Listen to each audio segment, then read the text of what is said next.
Hey guys, what's up? Welcome back to another episode of VGC Prep. Real quick before we start, hit up that question of the day. Are you guys cool with me using the same team for a while? And that just means in general. I usually like to use different teams, give each team about a week or so.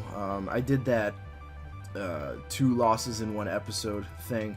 And that didn't work out because sometimes I played really poorly and I got two losses in a row. Sometimes it was hacks. All in all, it was too quick and I didn't have enough time to build a team in between. So that's why I don't really like that. I'll give it a week for a team or so. But lately I've been not really breeding. I haven't really been training. I don't really have another team to switch to. You know what I'm saying? So I have ideas and concepts, and usually I would test them out on Showdown first. But if that's something that you guys are fine with seeing, because obviously I like to bring as much competitiveness as I possibly can to this, and use tried and true teams. If you guys don't mind seeing teams that I haven't really tested yet, then I'm fine with doing that. Breeding's really easy because I use power saves. I just need 1 egg, so it's really not that bad for me. I can do it. It's just there's been a lot going on with work, and I had to get stuff ready for the LBA. I have to get stuff ready for the PDL. A lot of stuff going on. So I will have quite a long time to breed up in the upcoming few days, but yeah, so let's get to this team. Looks like we've got Tyranitar, Snorlax, Jolteon, Charizard, Aegislash, and Electivire. Well, not only potential Mega. He could have a Mega Tutar, but I don't see that happening. The way the team is laid out, I'm going to start off with Goodra. Goodra's going to be a very powerful lead for me. And I don't necessarily think I need Trick Room up right away. But I'm going to start off with Cresselia. I'm going to definitely bring Kangaskhan. Kangaskhan's going to be quite the potent threat. And I think Rotom Heat as well. I think that'll be a good solid move. I took someone's advice in the comments below. I don't know if it was last video or the video before that. To change Sludge Bomb for Ice Beam. I like Sludge Bomb because it gave me a good matchup against Fairies. But at the same time, I realized I don't really need that since I do have Scizor and Rotom Heat. Because both of them can come in on Fairy type attacks. Both of them do some decent damage outside. So I wasn't too concerned about that, so yeah. It looks like we've got a Charizard and an Aegislash. Now, I could switch out my Cresselia here, but I'm expecting this Charizard to be Mega Y. So what I'm going to do is I'm going to stay in with Cresselia because I can use this opportunity to get a Helping Hand boost onto the Goodra. And with the Sun, I'll be able to hopefully take out the Aegislash. Now, I'm a little worried that it might not take it out, but combined efforts of Charizard and Aegislash, I don't think can take out my Goodra. Could possibly take out the Cresselia, which, while would be an issue, I'm not too concerned. Not yet. So he goes for Heat Wave, so that won't take out any of my Pokemon. In fact, that's going to do barely anything to my Goodra. It's going to burn my Cresselia, which is unfortunate, but nothing I can really do about that. And hopefully we can KO... Ooh, no weakness policy? No weakness policy. Now, he went for an interesting play there. Went for Swords Dance. Now, I have a feeling he's going to be going for Shadow Sneak. And that actually kind of puts me in a position here. Because I could switch into my Kangaskhan here and take the Ghost move. I could. But at the same time, Kangaskhan isn't really bulky without the Mega, and it would have to take a Sun-boosted Heat Wave. And because of that, I'm a little weary of doing that. So what I'm going to do is I'm actually going to stay in, and I'm going to go for Trick Room. The reason I'm going for Trick Room is just in case... Ooh, okay, so yeah.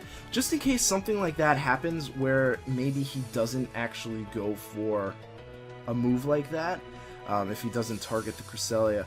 Wow, he went for Oh, wow, beautiful. That was actually a perfect turn for me. Now, while we do have Trick Room up here, I could actually take this opportunity to basically beat him. Because I don't think he has... Now I don't know what to do. I could sack off Cresselia here. I got the Trick Room up. I'm going to ignore Charizard for right now. I'm going to go for Flamethrower onto... Actually, you know what? No. Let me try and think of this the right way. I've got a Rotom in the back. Yeah, you know what? No, I'm going to Flamethrower the Aegislash, because right now the Aegislash is actually the biggest threat to me. Charizard cannot touch me.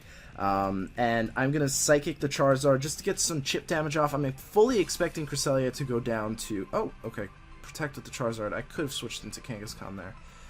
Oh well, not a big deal. I'm fully expecting Cresselia to go down here. Shadow Claw to the Goodra. That was a good play. I will give you that. That was a really good play. That was a very good play there. This puts me in a position, actually. I'm going to bring in Rotom. I'm thinking what they'll do is put the Aegislash... That was a fantastic play. I didn't think he would do that. And I'm going to Helping Hand boost the Rotom. We're going to Volt Switch on the Charizard. Because I'm expecting the Aegislash to... Well, King Shield. Expecting the Overheat. Or something. I don't know. No, he goes for Shadow Claw onto the Cresselia. Okay, so that's fine by me. I was really hoping Cresselia went down last turn. I know, it's weird to consider sacking off a Cresselia. That is a very weird thing. I don't think this will KO. Oh, no, it does. Oh, beautiful. Oh, beautiful. Good. That actually puts me in a decent position, if I say so. It depends on what he has in the back. But we've seen what? Shadow Claw, Swords Dance, and King Shield. So if anything, I'd assume he has Sacred Sword in the back. So what I'm thinking is Kangaskhan's pretty much always run Sucker Punch.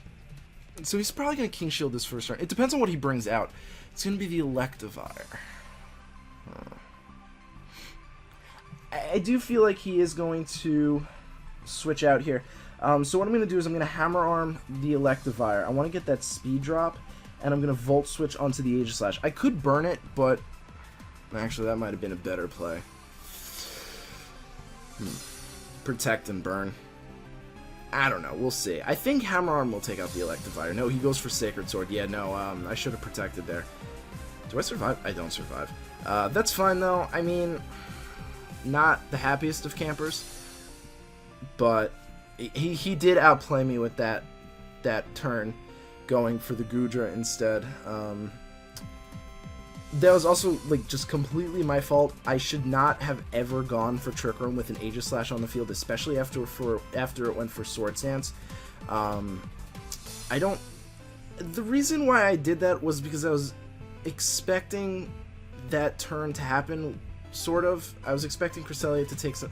What I was really expecting was Cresselia to go down that turn, and I didn't want to bring in, whatever it's called. I didn't want to bring in... I'm going to overheat the Electivire. I think I'll have enough juice to take out the Jolteon, even after a -2 drop. Sun's still... No, it's not up. I can tell it's not up. You know, I was expecting him to try and take out the Cresselia, but it didn't really go as I planned, so Trick Room went up. Because I figured he'd go for the Cresselia, I'd take out the Aegislash. It just didn't work the way I thought it would, unfortunately. And unfortunately, I'm going to lose here. Yeah, I still brought it back, even though I kind of made a mistake there. And I'll own up to that mistake. My opponent did play pretty well.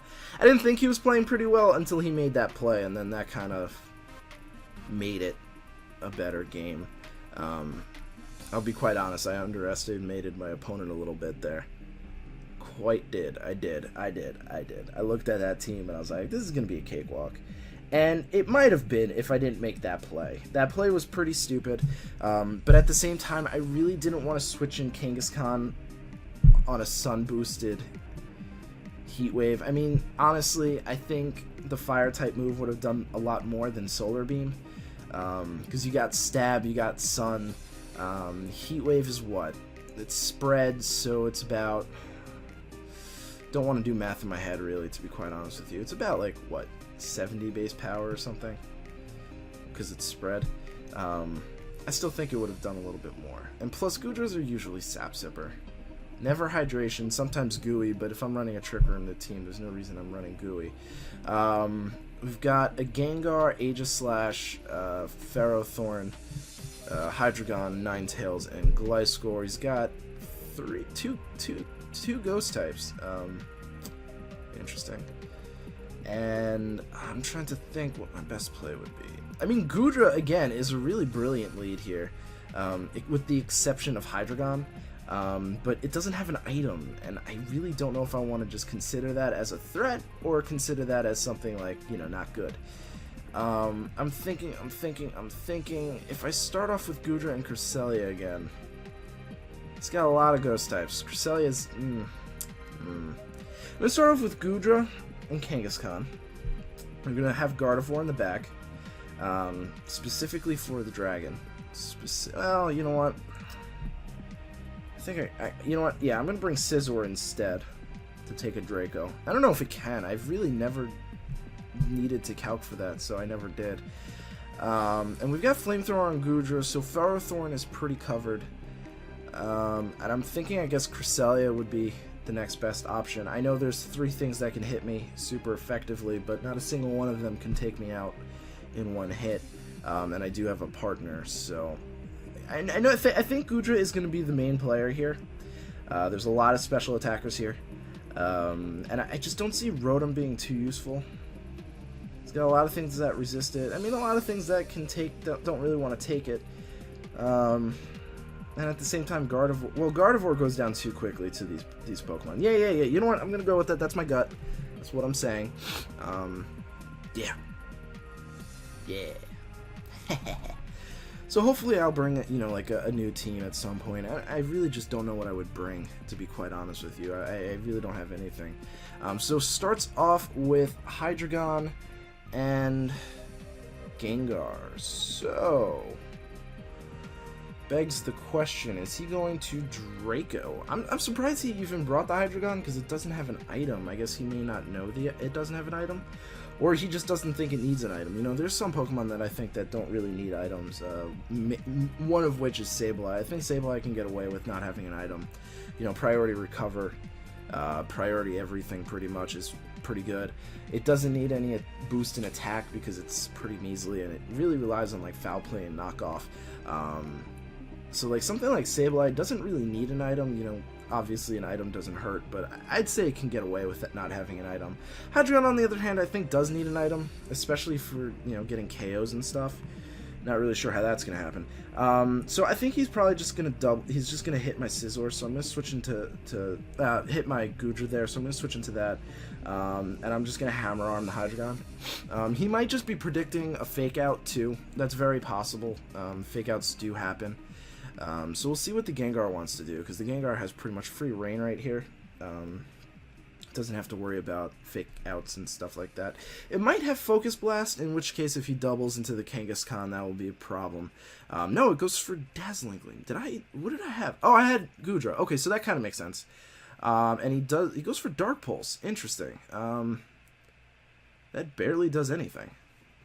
That was interesting. Hammer Arm should take out the Hydreigon. Oh, wow, I was going to say in one hit, jeez. Dazzling Gleam, I don't understand. I mean, like, I understand because obviously it's Fairy type, but a non-stab spread Fairy move that's about, what, 80 base power isn't going to take out a Goodra. Assault Vest or not, you know? So I think what I'm going to do here is I'm just going to double into this Aegislash. I'm going to Thief. So I'm not really too worried about the Gengar right now, and I'm going to Fire Punch. Please tell me you're not going to King Shield. No, you're not going to King Shield. Sludge Bomb the Scizor. Interesting. Weakness Policy. Okay, so I always expect Weakness Policy on Aegislash, but I think Kangaskhan will still outspeed. No, it won't. Ooh. What are you doing? I mean, you went for Sludge Bomb on the Scizor. Can you Shadow Ball me? No, Sacred Sword. This is the second time today. Second time today that I have been felled by an Aegislash Sacred Sword. Salty. Alright, I'm going to bring in Goodra here. I know now that I know he has Dazzling Gleam, I don't have to worry too much about him. Can't really KO me with that. Aegislash 100% is going to King Shield here, so I'm just going to ignore that for right now. I'm going to Thief the Gengar and Thunderbolt the Gengar. Next turn I could really just... Shadow Snake! Stop proving me wrong, people! God, you know, Aegislash used to be super predictable, and now, what happened? What happened, guys? Seriously. Seriously, what happened here? I am so confused. Aegislash used to be one of the most predictable Pokemon in VGC, and all these people are using it so weirdly. I have a Scizor that outspeeds you. I don't understand. I really don't. Alright, Ferrothorn comes out. I don't care about Ferrothorn. I'm going to protect with Scizor, because he's probably going to try and get rid of Scizor here. And I'm going to Flamethrower the Aegislash. Because Scizor can outspeed. He's probably going to King Shield. I'll be quite honest with you. He's probably going to King Shield. Yeah, he might be a King Shielding. We'll see. No! Well, there goes the predictability. Confuses me. At least we still got the Ferrothorn here. I do believe I have Cresselia in the back. Yes, I do. He goes for Toxic. Interesting. Alright, I guess I'll Bug Bite the Ferrothorn and get taken out. I mean, I don't really have much of a choice here. No, not Bullet Punch. That's not going to do much. Bug Bite at least is neutral. And Flamethrower. And that should be more than enough to take out this Ferrothorn. Now, he's probably going to protect. Yep, he's going to protect. But one turn of Toxic is not going to cost me the game, I don't think. I should be faster than this Ferrothorn. If I'm not faster than this Ferrothorn, I will begin to question life. I will definitely begin to question life. Yeah. So, Bug Bite, because that'll do the most damage out of what I have. It's like base 130 or something. It's kind of ridiculous how powerful Bug Bite is. So glad I got it back, because otherwise, you know, I really wouldn't have kept Scizor, because Bug Bite just... U-Turn just in general doesn't do much for me. I liked it as a Volt Turn core on this team. It was pretty cool. But at the same time, it just did nothing for me, you know. I lost a match because I had U-Turn and not Bug Bite. I didn't have a choice at that point, but had I had Bug Bite, I would have won that match. It was against a Garchomp with rough skin, so if I had gone for Bug Bite and then Bullet Punch, I would have won. But unfortunately, I did not. Because U-Turn wasn't strong enough. Alright, well, thank you guys so much for watching. Please do leave that question of the day in the comments so I can get a good gauge as to what you are doing, what you want from this channel. I don't mind using other teams, it's just like these past few weeks I really haven't had the time to even consider bringing in new teams. I did say that I was going to swap around with older teams that I had, but I've been really digging this team, and considering that this team was made with the late 2014 format in mind, I'm really surprised that it does this well. I know we haven't been doing very well recently. I do attribute some, maybe most of those losses to hacks. Someone commented the other day that the person that I fought that had the no item on Porygon 2 had a Kangaskhan in the back, so I do retract that I probably would have won without it. I made pretty bad misplays there, but for the most part, I think I can honestly say that a lot of my losses recently have been due to hacks. So I do like this team a lot, and I'm heavily considering it bringing to regionals. I don't know if I want to take a hardcore approach like this team is, because this team, honestly, if you look at it, it has an answer for most of the metagame, most of the format. It has something for Dark Void, it has something for Spore, it has something for most of the Megas. I think it's a very well-made team considering that it was made not for this format, and I love that. Or, you know, something like a little more fun, you know, my Electros team. I love that team with Tangrowth and Tyranitar. Now, Tyranitar's pretty used, but I still love it, you know. Alright, so that's what I got for you guys today. Thank you so much for watching, and I really hope to see you guys in the next episode. Peace.